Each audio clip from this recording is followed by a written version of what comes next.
World leaders and royals have been paying tribute to the power of reconciliation 100 years on from the start of the First World War in moving commemorations across Europe. But here, in the middle of a brutal ongoing war, and one which is in part caused by the deals stitched up at the end of the 1914-18 war, reconciliation is a long way away. David Cameron today said this slaughter, this killing, has got to end. The government's looking into reports a British aid worker may be among the dead. Today, a partial Israeli ceasefire slowed the violence in Gaza, but attacks have tonight resumed. First, our correspondent Paul Mason is in Gaza City. Paul.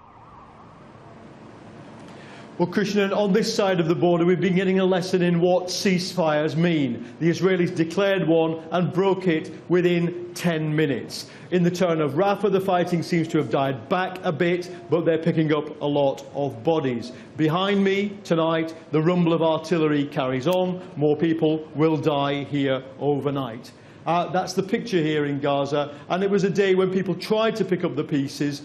Nevertheless, my report starts with some scenes of destruction.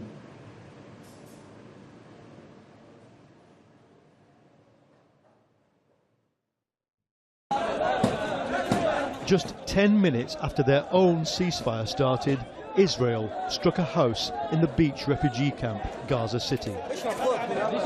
Officials said an 8-year-old girl was killed, 29 people wounded, and rescuers believe 3 are still alive beneath the rubble. There was at least one strike by Hamas on an Israeli staging area with mortar fire, and then there was, in much of Gaza, calm.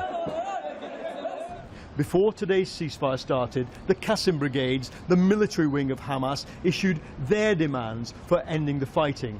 They include freedom, dignity, security. But what does that really mean? In search of an answer, I went to the Gaza City suburb of Zaytun.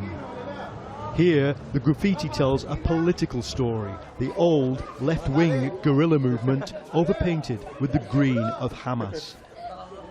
It's a poor, crowded area, catching a loose foal more welcome excitement than sheltering from F-16s. There is no work, there is no water, there is no electricity, there is no medicine, there is no anything.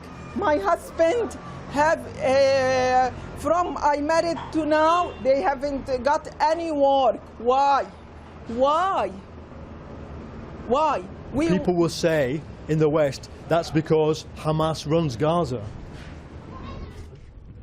We want a country, and our country is come Israel to his, and you want us no. The phrase she's using means opposition party. Though a supporter of the mainstream PLO, she does see Hamas as legitimate. The ceasefire let us into parts of Zaytun that were being shelled last time we tried. Much of it now is wrecked. These were ordinary homes. And even now, the Israeli troops are less than 3 kilometers away. What will people around here accept as the terms of a ceasefire?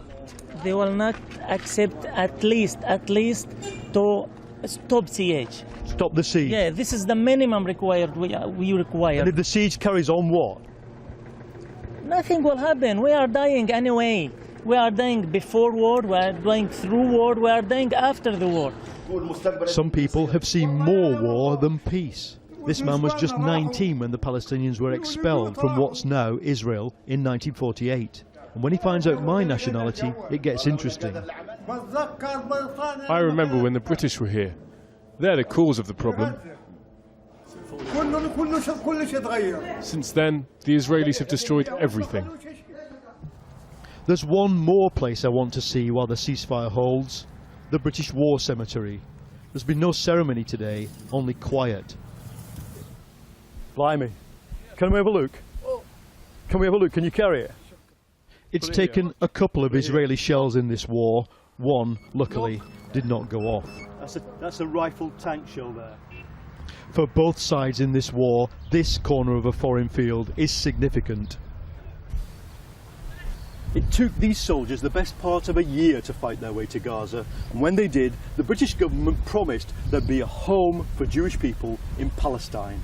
That war created realities on the ground we all still live with, and this one will do the same. There are 727 Brits, Anzacs and Indian troops buried here from 1917. The Palestinians have lost more than twice that many civilians in the past month.